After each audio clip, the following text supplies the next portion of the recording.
Hello everyone, welcome to Siri talks 139. ముందుగా మన ఛానల్ని ఫస్ట్ టైం చూస్తున్న వాళ్ళు సబ్స్క్రైబ్ చేసుకోవడం మర్చిపోకండి. అలాగే వీడియోని లైక్ చేసి షేర్ చేయండి. ఈరోజైతే ఒక పెద్ద డెసిషన్ తీసుకున్నానండి. అదేంటంటే ఎలకని చంపేద్దాము అని చెప్పేసి ఫిక్స్ అయిపోయాను. చంపడం అంటే ఏదో కర్రతోటి అలా కొట్టడం కాదు. ఎలకల మందైతే తెప్పించాను. డైలీ ఇబ్బంది పెట్టేస్తుందనమాట అది. ఇల్లయితే నేనెప్పుడు కూడా క్లీన్‌గానే ఉంచుతానండి. నాదేంటంటే నైట్ టైమ్ కూడా ఎవరైనా మన ఇంటికి గెస్ట్‌లు వచ్చినా కూడా ఇల్లు నీట్‌గానే ఉంచుకున్నారు అనేలాగా ఉండాలని చెప్పేసి ఎప్పుడు కూడా నీట్‌గానే పెడతాను. బట్ ఎలక ఏందంటే లాస్ట్ 1 మంత్ నుంచి నన్నైతే ఫుల్ ఇబ్బంది పెడుతుందండి. అది కిచెన్‌లో ఇండక్షన్ ఫ్యాన్‌కి ఉండే హోల్స్‌లో నుంచి వస్తుందనమాట. ఇండక్షన్ ఫ్యాన్‌కి నెట్ జల్లీలాగా ఉంటుంది కదండీ! ఆ నెట్ లోపల నుంచి వస్తుందనమాట డైలీ. ప్రతిరోజు ఏదో ఒక టైంలో వస్తుందండి. ఇంకా మనం ఏదన్నా ఫుడ్ గాని, లేపోతే ఇంకేమన్నా పెట్టినా ఇవన్నీ కూడా కదిలిచ్చి ఖరాబ్ జేస్తుంది. ఈ మధ్య అయితే డైనింగ్ టేబుల్ మీద గూడా ఎక్కుతుందనమాట. అంతకుముందు నేను డైనింగ్ టేబుల్ మీద ఏదన్నా ఫుడ్ పెట్టేదాన్ని. అంటే ఫ్రూట్స్ కానీ ఇలా అనమాట. బట్ దీని దెబ్బకి నేను అవి గూడా ఏం పెట్టట్లేదు. అలాగని ఇంకెక్కడన్నా బాక్సెస్‌లో ఏమైనా ఇరుక్కుందేమో అని చెప్పేసి బాక్సెస్ గూడా అన్నీ అంటే కబోర్డ్స్ అనమాట. కార్డ్‌బోర్డ్ బాక్సెస్ ఇవన్నీ కూడా నేను క్లియర్ చేసేసి మొత్తం స్టోరేజ్ అంతా కూడా పైన సన్ సైడ్ మీద ఒక పెద్ద షెల్ఫ్ ఇస్తే అందులో పెట్టేశాను. సో, ఇంక అక్కడికి గూడా వెళ్ళే ఛాన్స్ లేదు. మరి ఇంకెక్కడి నుంచి వస్తుందని అబ్జర్వ్ చేస్తే నాకు ఫైనల్లీ ఇండక్షన్ ఫ్యాన్‌కుండే హోల్స్‌లో నుంచి వస్తుందని అర్థమైంది. దానికేం చేశానంటే నేను ఒక పిచ్చి పని చేశానండి. అదేంటంటే క్లాత్ ఏదైనా చుట్టేస్తే అందులో నుంచి రాలేదు గదా! అని ఐడియా చేసి ఇండక్షన్ ఫ్యాన్‌కి చుట్టూ గూడా క్లాత్ చుట్టేసాను. బట్ అది ఆ క్లాత్‌ని గూడా కొరికేసి వస్తుందనమాట. ఇక్కడ చూసారు గదా! ఇదేంటంటే సింక్ పక్కన ఇక్కడ పెట్టాననమాట.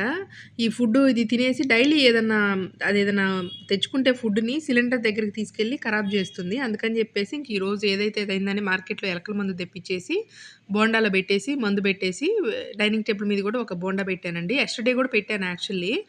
ఫుల్ బోండా పెట్టాననమాట. అది సిలిండర్ పక్కకు తీసుకెళ్ళేసి సగమైతే తిన్నట్టుంది. మిగతా సగమైతే అలా పడేసుంది. ఇంక మార్నింగ్ నేను మొత్తం గూడా క్లీన్ జేసేసాననమాట ఊడ్చేటప్పుడు.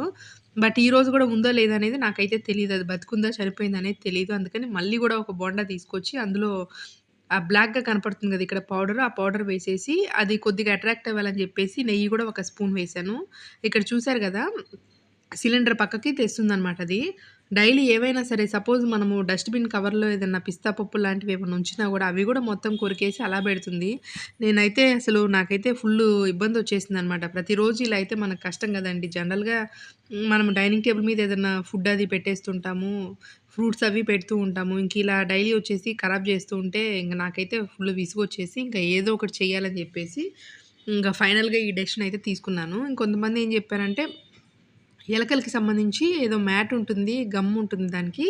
అది బెట్టేస్తే దానికి అతుక్కుపోతుంది. మార్నింగ్ ఇంకా వాచ్‌మెన్ వాళ్ళకి చెప్పినా గూడా పారేస్తారని జెప్పేసి కొంతమంది ఐడియా ఇచ్చారు. బట్ ఇంక నాకు అలా గూడా భయమేసిందనమాట. ముందు డైరెక్ట్‌గా ఎలకల మందు పెట్టి చూద్దాము. తర్వాత ఇంక ఇవన్నీ చూద్దామని జెప్పేసి ఇంక ఈ డెసిషన్‌కైతే వచ్చాను. నాకైతే ఫోబియా అండి. అసలు బల్లులన్నా, ఎలకలన్నా, బొద్దింకలన్నా ఇవన్నీ ఏవైనా గూడా విపరీతమైన ఫోబియా ఉందనమాట. చాలామందికి అవంటే అలర్జీ, చీదర ఉంటుంది. బట్ నాది ఇంకొక లెవెల్ అనమాట. నేను క్షణం గూడా ఉండలేను.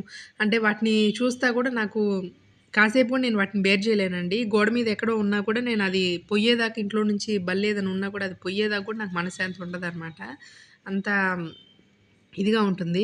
అట్లాంటిది ఇంకా ఇల్లంతా ఎంత క్లీన్‌గా బెడుతున్నా, వస్తువులన్నీ కబోర్డ్స్‌లో బెడుతున్నా గూడా ఎలక ఇట్లా వచ్చి పాడు జేయడం, పూజా ఐటెమ్స్ అన్నీ గూడా పాడు జేస్తుంది. అంటే దేవుడి గుడికి మాకు గంటల్లాగా ఉంటుందనమాట. అవి గూడా లోపల పడేస్తూ ఇట్లా దేవుడి ఐటెమ్స్ అన్నీ పడేస్తూ ఇట్లా ఉంది. సో, ఇంక లాభం లేదని జెప్పేసి ఈ డెసిషన్ తీసుకోవాల్సొచ్చిందండి. చూద్దాం మరి. ఇంకా ఈరోజు గూడా పెట్టాను గదా! ఒకవేళ అది మళ్ళీ వస్తే గనక ఆ ఫుడ్ తిని చనిపోవాలి. లేదంటే నిన్నే చనిపోయిందని జెప్పేసి నేను ఫిక్స్ అయిపోవాలండి. ఈ వ్లాగ్ అయితే ఇంతటితో ఎండ్ జేస్తున్నాను. Thanks for watching.